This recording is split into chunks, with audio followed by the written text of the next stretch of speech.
Talk to Me was pure nightmare fuel, and I haven't been able to stop thinking about this movie since I've seen it, but I think that I should, or else I'm gonna start having nightmares myself. Welcome back to the channel. My name is Aiden H Talks. I rank, review, and react to all types of movie media, and today we are talking about A24's newest film, Talk to Me. Talk to Me came out in 2023, rated R, horror, mystery, and thriller, and a brisk and perfect hour 35 minutes. Talk to Me currently has a 95% critic score and an 82% audience score on Rotten Tomatoes, and me personally, I feel like that is very deserved. I also do have to mention this film is directed by Raka Raka. They are big YouTubers in the Aussie scene, and this is their first big movie. And what a first film for them. I mean, I feel like the horror genre has kind of become predictable lately. I didn't even watch The Pope's Exorcist, but I can already tell what the entire movie is about based off one trailer, and that's not okay. I think to movies like Barbarian from last year, which a lot of people did bash because the trailers seemed to be predictable, but when you're in that movie and that twist happens and you see everything that this story is trying to tell just completely get flipped on its head, it made for one of the best experiences last year. And Talk to Me is no different than that, especially when you're dealing with possession and spirit. I feel like that in and of itself can be something that is very cautious. I went in very cautious. I was very excited for this movie, and when I saw the first trailer, I was shilling it out to everybody I knew. Now that trailer reaction is on my account if you want to go check that out. I would not only greatly appreciate it, but you can also see some of the stuff I said I would want and expect from this film. Here, like, we don't need too much, but like just something just so out of the ordinary, so shocking to just soak you in that feel of fear and soak you in that horror aspect of everything.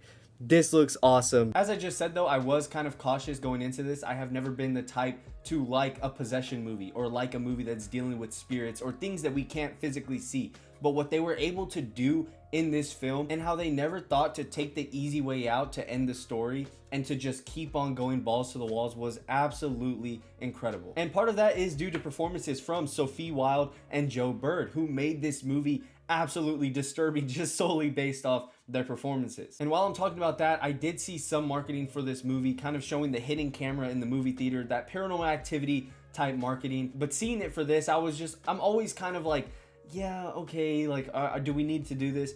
But genuinely, there are some moments in here that had me wanting to curl up inside of myself. And after they're over and I'm kind of just sitting there like watching the movie progress, I sat back and I thought to myself, wow, I'm exactly like those people that were in the theater, curling up inside of themselves and wanting to look away from the screen. So hats off to Raka Raka for making me feel that way in the theater. I was getting the same feeling of being disturbed and just feeling absolutely dreadful that I did from Beau is Afraid earlier this year. And I don't know if that's just something weird about me, but I always look for that in these horror movies. I always look for that in these thriller movies. I want to feel worried. I want to feel disturbed. I want to feel that feeling of dread where I just want to curl up inside of myself, because as I said in my Oppenheimer review, I just want to feel something going into these films. And whether that's how I felt in Talk to Me, how I felt in Barbie, or how I felt in Oppenheimer, three movies that are completely different and all made me feel different ways, that is what I look for. And so for a movie that's dealing with possession and dealing with spirits,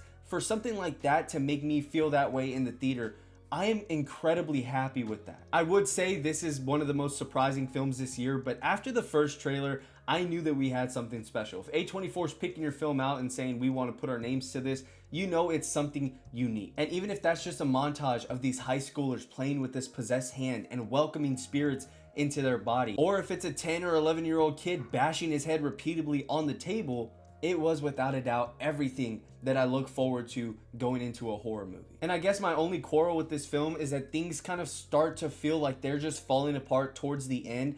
But I don't know if that's genuinely the movie falling apart, or if that's just me looking for the common trope that is in a lot of horror films and looking for that classic ending and instead getting something completely different. So I don't even know if I would call it a quarrel, because I still don't know if that's the movie's fault or if it's my fault. But either way, as a whole, this movie is genuinely unique and you need to go watch this ASAP. I love this concept they play around with. I love the feeling I had throughout this entire film, and I love this pure nightmare fuel fever dream of a movie, because this is everything I look for in a horror film. So if I can walk out of the movie feeling like that, I'm all smiles. So with all that being said, my final rating for Talk to Me is an 84 out of 100, and without a doubt the best horror movie of the year. And it falls as my 13th favorite movie of the year on my 2023 list. Go check out the Letterboxd, Aiden H Chalks, and go check me out everywhere else with the same username. And without further ado, that's my review. Thank you for watching. I'll see you in the next one.